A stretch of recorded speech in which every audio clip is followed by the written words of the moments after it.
Good morning students.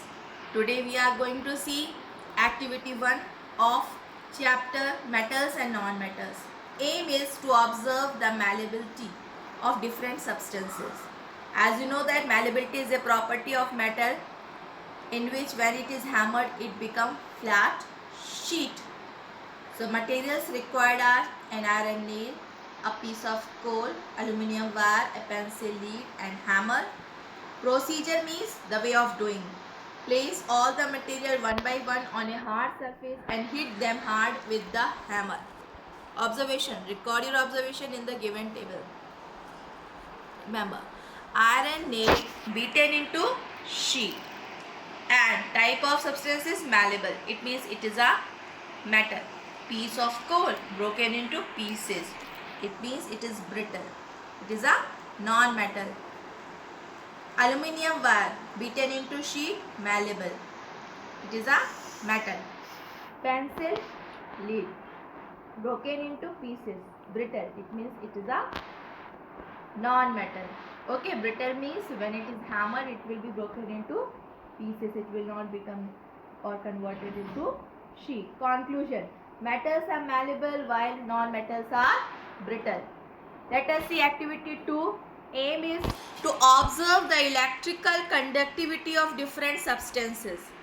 So, in order to check the electrical conductivity, we have to make a setup here. Battery, bulb, wire, these are needed. So, material required an iron nail, aluminium wire, piece of sulfur, piece of graphite, a bulb, a battery and copper wire. Procedure means the way of doing. Set up the arrangement as shown in the figure like this. Connect each substance one by one between the free ends of the copper wire. Means this is the free end here. Here it is free and here also. And here in between these two ends we will place the substances. So observation is record your observation in the given table. Iron nail, it will glow. When we will place iron nails, the bulb will glow. It means it is a good conductor. Aluminium wire, the bulb will glow. When we will place aluminium wire here, it will glow.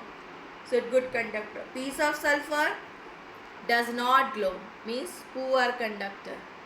And piece of graphite glows. It means it is a good conductor. Because though graphite is a non-metal, it is a form of carbon, but as graphite is having free electrons, so it will conduct electricity. That's why graphite is also used to make electrodes. Conclusion. Metals conduct electricity whereas non-metals do not. Let us see the difference between physical properties of metals and non-metals. Here certain properties are written here. Physical state, metals are generally solid except mercury, which is liquid. Non-metals may be solid just like coal, sulfur, phosphorus, liquid like bromine, gas like oxygen, nitrogen. Luster means shining. So generally metals are shiny and non-metals they are dull, non-lustrous. Only graphite and iron shine. Malleability means the property by which it can be hammered into thin sheet. So all the metals they have malleable property. And non-metals they are non-malleable. Break when struck hard. Hardness generally hard. Non-metals soft. Ductility is the property by which it can be drawn into wires. And non-metals it cannot be drawn into wires. Electrical conductivity, good conductor of electricity. Non-metals, poor conductor of electricity. Thermal conductivity, metals are good conductor of heat, isn't it? That's why it is used to make utensils used for cooking. And non-metals are poor conductor of heat. And as you know, the metals are good conductor of electricity, therefore used to make electric wire also. Sonority is the property by which it produces a ringing sound, just like our school bell. So sonorous, that is make a ringing sound when struck. And non-metals, non-sonorous, that is make a dull sound when struck. Melting point and boiling point. metals high melting and boiling point, and non-metals low melting and boiling point. Let us see next topic, chemical properties of metals and non-metals. Right now we are going to see properties of metals. So chemical properties of substance decide how it will react with other substance, and here we are going to see how they react with oxygen, water and acid. So reaction with oxygen. Okay, so most of the metals and non-metals, they react with oxygen to form their oxide, है ना. ज़्यादातर metals oxygen के साथ react कर लेते हैं या non metals और ऑक्साइड के फॉर्म में मिलते हैं. आपको पता है एल्यूमिनियम ऑक्सीजन 21% है इस एटमॉस्फेयर में, तो जाहिर सी बात है मेटल से कंबाइन हो जाएगा, इसीलिए एल्यूमिनियम ऑक्साइड बनाता है, जो कि बॉक्साइड के फॉर्म में एल्यूमिनियम मिलता है और के फॉर्म में बॉक्साइड. इसी तरह से आपको पता है नॉन मेटल अगर कार्बन है तो ऑक्सीजन से कंबाइन होकर कार्बोनेट के फॉर्म में भी कैल्शियम कार्बोनेट का फॉर्मेशन होता है. कार्बोनेट इसीलिए फॉर्म होता है क्योंकि ऑक्सीजन इसमें प्रेजेंट है ना. और ना let us see reaction of metal with oxygen. So metals react with oxygen to form metal oxide, है ना. कोई भी मेटल जब ऑक्सीजन से रिएक्ट करता है तो मेटल ऑक्साइड बनाता है, और मेटल ऑक्साइड जब पानी में मिलता है, वाटर से मिलता है, तो बेस बनाता है. Okay, so metal oxide are basic in nature. So different metals react with oxygen at different temperature depending on their reactivity. So हम सबसे पहले देखेंगे कि जो सोडियम मेटल होता है वो हाईली रिएक्टिव है. ओके, ये जैसे ही अगर सोडियम मेटल एयर के कांटेक्ट में आता है तो आग लग जाती है उसमें, इसलिए हम इसे कैरोसिन की बॉटल में रखते हैं जिसमें कैरोसिन रहता है ताकि वो एयर के कांटेक्ट में ना आ सके. So let us see sodium when reacts with oxygen, so all the metals are written in monoatomic form, means single, सिर्फ सिंबल के फॉर्म में ही कोई भी मेटल लिखा जाता है. और आपको पता है ऑक्सीजन डायटॉमिक है, क्लास 7 में पढ़े हैं आप. और जो कंपाउंड बनेगा उसको निकालने के लिए वैलेंसी होती है. सोडियम की वैलेंसी 1, ऑक्सीजन की 2, क्रिस क्रॉस करेंगे तो बनेगा Na2O. This is formula of sodium oxide. ये सोडियम ऑक्साइड जब वाटर H2O के साथ कंबाइन होता है तो बनाएगा सोडियम हाइड्रोक्साइड, क्योंकि सोडियम की वैलेंसी 1 होती है, हाइड्रोक्साइड की भी वैलेंसी 1 होती है, क्रिस क्रॉस करके बनाएगा NaOH. Calcium reacts with oxygen, so बनेगा कैल्शियम ऑक्साइड. फॉर्मूला कैसे आपको बताएं, हम अभी बताएं कि मेटल्स हमेशा मोनोएटॉमिक फॉर्म में लिखे जाते हैं, ऑक्सीजन डायटॉमिक है. कैल्शियम की वैलेंसी 2, ऑक्सीजन की 2, criss cross CaO. Magnesium Burns in air with A dazzling light. Okay, तो मैग्नीशियम ऑक्साइड बनता है. जैसे मैग्नीशियम की वैलेंसी ये अगेन मेटल है तो मोनोएटॉमिक फॉर्म में लिखा जा रहा है, इसके नीचे पे कुछ भी नहीं लिखा, सिर्फ Mg है. और इसी तरह से Mg activity 3 aim to show that metal oxides are basic in nature. So material required are magnesium ribbon, burner, blue and red litmus paper, water and a pair of tongue. So let me tell you what is litmus. Litmus paper is used as an indicator. ये वो chemical substance होते हैं जब वो acid की presence में आते हैं तो ये ब्लू लिटमस से रेड में कन्वर्ट हो जाते हैं, और जो लिटमस पेपर बेस के कांटेक्ट में आके रेड से ब्लू हो जाते हैं.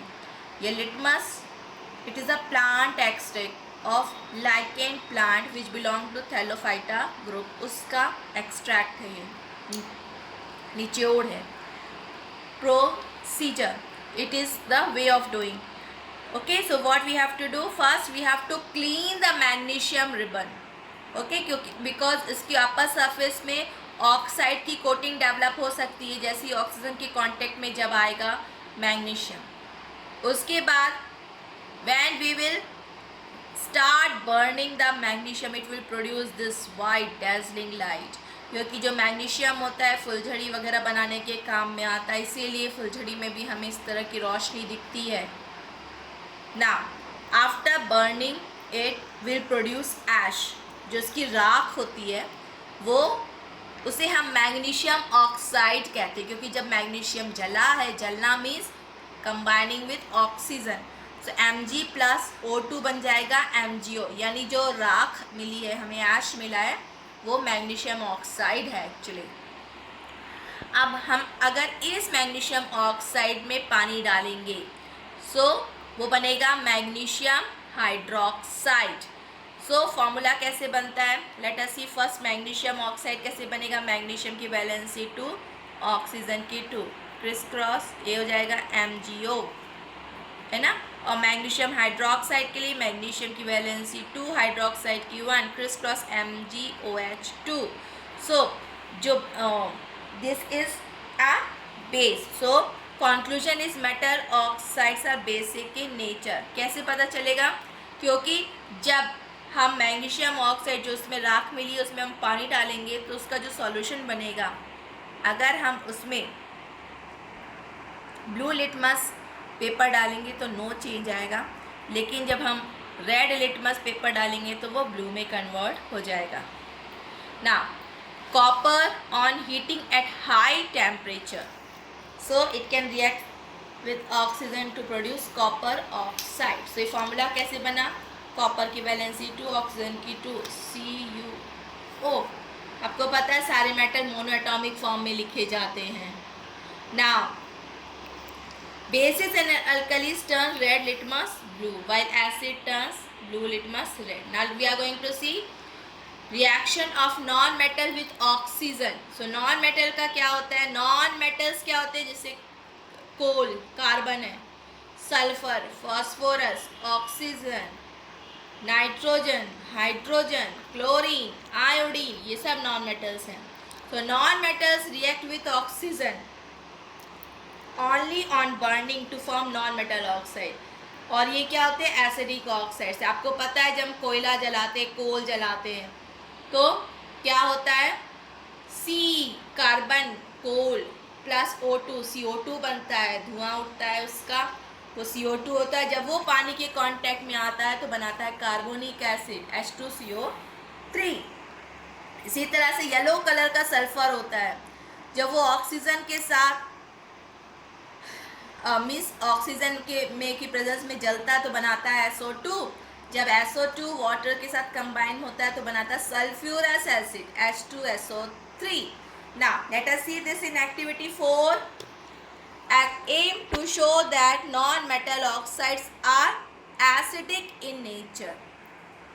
How to find? Requirements are sulfur powder, deflagrating spoon and a glass tumbler, red and blue litmus paper. So सबसे पहले हम इस स्पून में सल्फर लेंगे और बर्नर के प्रेजेंस में उसे बर्न करेंगे। फिर उसके बाद हम इसे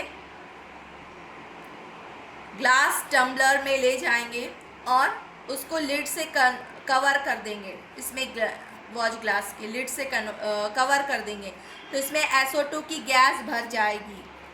फिर इसके बाद हम आफ्टर सम टाइम रिमूव उसके बाद हम इसमें वाटर ऐड करते हैं, ओके, और अच्छे से शेक कर लेते हैं।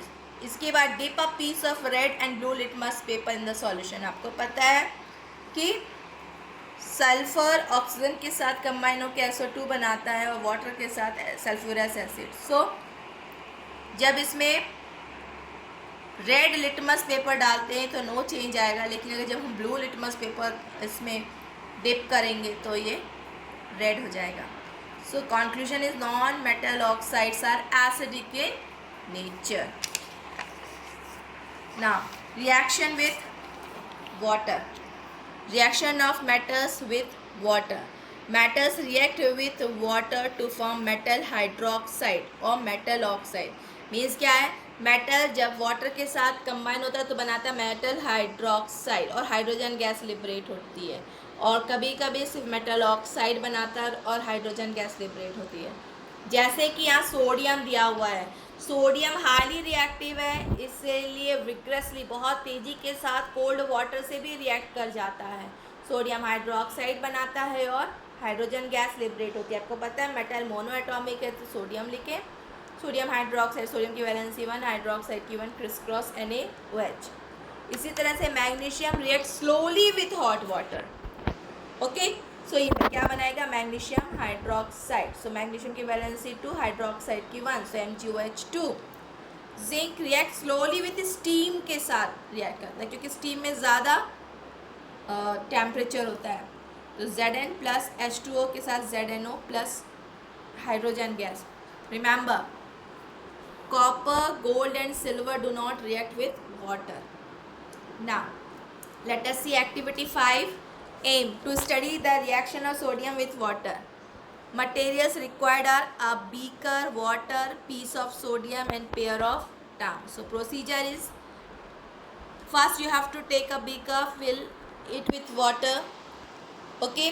Then when you will keep sodium over it, what if fizzing, this sodium will start moving here and there with speed. Okay, and it will catch fire also and beaker will become hot. Okay, so what is the conclusion? Sodium reacts vigorously with water and produces heat. Now we are going to see reaction of non-metals with water. So non-metals generally do not react with water. Non-metals, they do not react with water. For example, you know, phosphorus catches fire if exposed to air but does not react with water. Thus it is stored under water. So phosphorus जैसे ही air के contact में आता है उसमें आग लग जाती है, इसलिए उसे पानी में रखा जाता है क्योंकि वो वाटर में रिएक्ट नहीं करता है. Once I saw in the Discovery Channel that a lady was very fond of collecting colorful stone. So she went near seashore and got a stone, a very beautiful one. She kept that stone in her pocket and she was totally wet near this sea. And when she reached back to her home, suddenly her leg, pant, everything caught fire and started burning. So this incident was told to doctor, and when they researched over it, they got a conclusion. Actually, the stone what she picked there near the sea, it was actually phosphorus, a piece of phosphorus which is used in making missile. So and from that missile which felt in this sea, okay, ultimately when it reached to the seashore, and there she caught that phosphorus and brought it to her house. And actually when she was near the sea, at that time she was totally wet, पूरी तरह से वो गीली थी. तो आपको पता है फॉस्फोरस पानी में रिएक्शन नहीं करता है, तो फॉस्फोरस कुछ रिएक्शन नहीं किया था और वो अपने पॉकेट में उसे रखी हुई थी. पर जैसे ही वो घर लाती है उस फॉस्फोरस को, तो उसका पैंट था वो पूरा सूख जाता है, यानी अब वो फॉस्फोरस एयर के कांटेक्ट में आ रहा है और इसलिए उसके पैंट में आग लग जाती है. सो फॉस्फोरस क्या होता है, एयर की प्रेजेंस में जलता है एंड वाटर में से स्टोर करते हैं. ना reaction with acid, reaction of metal with acid. Most metals react with an acid to produce salt and release hydrogen gas. So metal plus acid gives salt plus hydrogen gas. Salts are the compounds formed when a metal replaces hydrogen in an acid. So you know that sodium plus HCl give NaCl plus hydrogen gas. Similarly, magnesium when reacts with sulfuric acid produces magnesium sulfate plus hydrogen gas. आपको पता है magnesium की valency 2, sulphate की 2, criss cross MgSO4 और 2 cancel. Similarly, zinc reacts with H2SO4. So product is ZnSO4 plus hydrogen. Okay, so zinc की valency भी 2, sulphate की भी 2. So crisscross and 2 cancels ZnSO4. Let us see activity 6. Aim to observe the reaction of metals and non-metals with acid. So material required are magnesium ribbon, aluminium foil, iron, charcoal powder, sulfur powder, hydrochloric acid, sulfuric acid, test tube. So procedure में क्या करना है, आपको dilute acid लेने हैं test tube में, और for that you need 1 to total 5 test tubes containing dilute hydrochloric acid. अब एक में in that first test tube you have to add magnesium ribbon. Okay, so what will be the reaction? Mg plus HCl. Okay, so it will be just like Mg plus HCl. It will give MgCl2 because magnesium की valency 2 होती है. MgCl2 plus hydrogen. So ये ऐसे like this. Similarly for aluminium also, so 2Al plus 6HCl will give 2AlCl3 plus 3H2. Similarly, iron filling Fe plus 2HCl will give FeCl2 plus hydrogen. Charcoal powder means it is the form of carbon. So ये non metal है, no reaction. Sulphur powder ये भी एक yellow colour का non metal है powder, सो ये भी no reaction. लेकिन अगर हम फिर से सारे मेटल्स एंड नॉन मेटल्स को डाइल्यूट सल्फ्यूरिक एसिड के साथ अगर रिएक्शन करके देखना चाहेंगे तो कैसे होगा? Just like here magnesium reacts with sulphuric acid, so क्या बनेगा? MgSO4 plus H2. सिमिलरली जब एल्यूमिनियम H2SO4 के साथ रिएक्ट करेगा तो बनेगा Al2SO4 Fe3 plus 3H2. Similarly iron H2SO4 के साथ बनाएगा FeSO4 प्लस H2. और चारकोल सल्फ्यूरिक एसिड के साथ रिएक्शन नहीं करेगा. Similarly sulphur powder also. So metals react with acid to produce hydrogen gas while non-metals do not react with acid. Okay, so this is the conclusion.